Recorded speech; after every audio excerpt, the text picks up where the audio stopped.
Hello, আসসালামু আলাইকুম সবাইকে। আশা করি আপনারা সকলেই ভালো আছেন অ্যান্ড আলহামদুলিল্লাহ আপনাদের তো আমিও খুব ভালো আছি। আমি বিগত কয়েকদিন উত্তর আফ্রিকার কান্ট্রি সুদানকে নিয়ে রিসার্চ করা শুরু করি এবং সেখান থেকে কিছু ইনফরমেশন কালেক্ট করি, যা চিন্তা করি আপনাদের সাথে শেয়ার করব। তাই আজকের ভিডিওটি আমার মেক করা। 30 বছর আগে সুদানের সাবেক প্রেসিডেন্ট ওমর আল বশির একটি সেনা কুয়ের মাধ্যমে ক্ষমতা দখল করেন এবং একটানা 30 বছর অর্থাৎ 2019 সাল পর্যন্ত তিনি সেই ক্ষমতা ধরে রাখেন। আমি গতকালকে রাতে যখন সুদানের ইতিহাস নিয়ে রিসার্চ করা শুরু করি এবং তখন যে ইনফরমেশনগুলো জানতে পারি সেখান থেকে মেইন পয়েন্টগুলো আপনাদের কাছে তুলে ধরবো, যাতে করে আপনাদের ভিডিওটা বুঝতে সুবিধা হয়। তৎকালীন প্রেসিডেন্ট ওমর আল বশির অর্থাৎ 1989 সালে ইসলামিক দলগুলোর সহযোগিতায় একটি সেনা কুয়ের মাধ্যমে ক্ষমতা দখল করে নেন এবং একটানা তিনি 30 বছর ক্ষমতা শাসনামল চালিয়ে যান। এবং সেই সময় তিনি ক্ষমতা দখল করার পরে সুদানের সংবিধান চেঞ্জ করে ফেলে, সুদানের যত রাজনৈতিক দল ছিল তাদের রাজনৈতিক নিবন্ধন বাতিল করে দেয় এবং ওমর আল বশির নিজে একটি দল প্রতিষ্ঠা করে, ন্যাশনাল কংগ্রেস পার্টি, যার নাম দেওয়া হয় এনসিপি। এবং সেই দল নিয়ে সে একনায়কতন্ত্র শাসনামল করে থাকেন, যার শাসনামলের মেয়াদকাল ছিল 30 বছর। এর মধ্যে দেশে গৃহযুদ্ধ লাগে, লক্ষ লক্ষ মানুষ বাস্তুচ্যুত হয় এবং নিজেদের মধ্যে মানুষের মধ্যে অভাব অনটন, দেশ অস্থিতিশীল পরিস্থিতি যখন হয়ে যায় তখনও পর্যন্ত ওমর আল বশির ক্ষমতা দখল করে রাখেন, ক্ষমতার বিচ্যুতি হয়নি। এবং ইন্টারন্যাশনাল ক্রাইম কোর্ট থেকে তার বিরুদ্ধে ওয়ার গ্যানোসাইটের অভিযোগ তুলে আনা হয় এবং গৃহযুদ্ধের অভিযোগ তুলে আনা হয়, কিন্তু তাতে তার কোনো কর্ণপাত ছিল না। একটা সময় যখন দেশের আন্দোলন বেগবান হতে থাকে, তো জনগণ যখন ব্যাপক আকারে আন্দোলন সৃষ্টি করে, তখন সেনাবাহিনী ওমর আল বশিরকে ক্ষমতা থেকে সরিয়ে দেয় এবং সেনাবাহিনী ক্ষমতা দখল করে নেয়। সেনাবাহিনী ক্ষমতা দখল করার পরেও দেশ অস্থিতিশীল অবস্থায় চলতে থাকে, যার জন্য মানুষের আন্দোলন প্রতিনিয়ত চলতেই ছিল। মানুষ তাদের ঘরে ফিরে যাবে, তারা দেশকে স্থিতিশীল করবে, এরকম কোনো সিচুয়েশন ছিল না।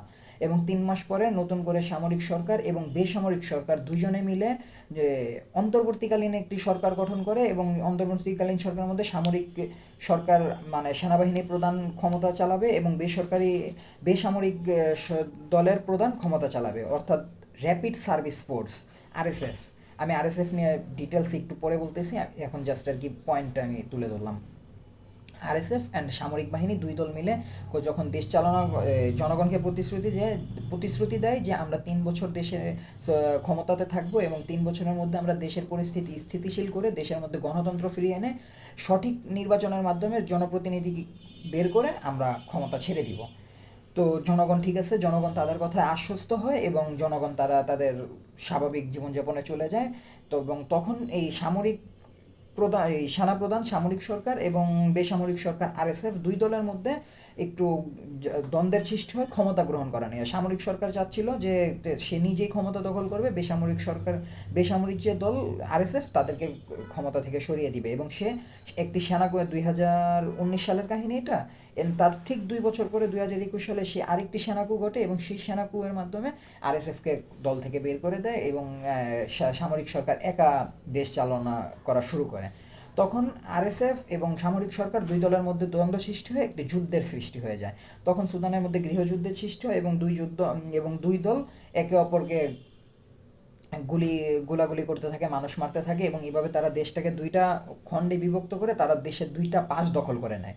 এবং সুদানের যত মানুষজন আছে তারা কেউ শরণার্থী হয়ে অন্য দেশেও যেতে পারতেছে না, তাদের কাছে কোনো খাবার যাচ্ছে না, তাদের কাছে কোনো চিকিৎসা যাচ্ছে না, তাদের কাছে কোনো সেবা যাচ্ছে না এবং আন্তর্জাতিক মানবাধিকার সংস্থাগুলোও তাদের সাথে যে কন্ট্যাক্ট করবে সেই ব্যবস্থাটুকুও নাই। এবং অর্থাৎ তার মানে এই যুদ্ধের পর থেকে সুদানের প্রায় অলমোস্ট 10 মিলিয়ন মানুষ বাস্তুহারা হয় এবং সুচিকিৎসা তো পাচ্ছেই না।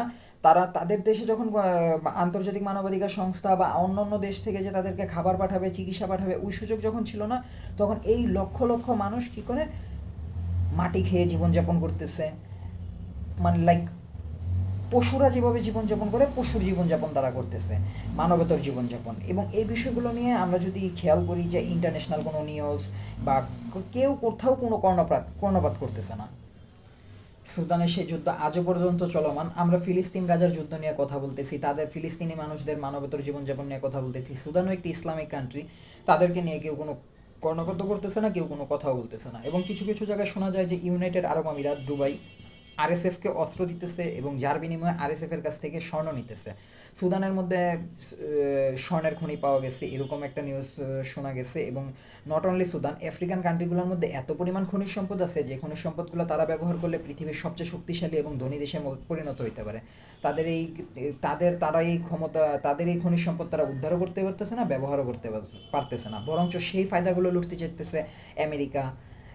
এবং তারপরে যে এই যে স্বর্ণের যে কথা যদি আমরা বলি তাহলে তো দুবাইয়ের কথা আসবে, যেহেতু স্বর্ণের খনি পাওয়া গেছে তো দুবাই ওইদিকে নজর দিতেছে, লাইক ইউনাইটেড আরব আমিরাতের কথা আমি বলতেছি।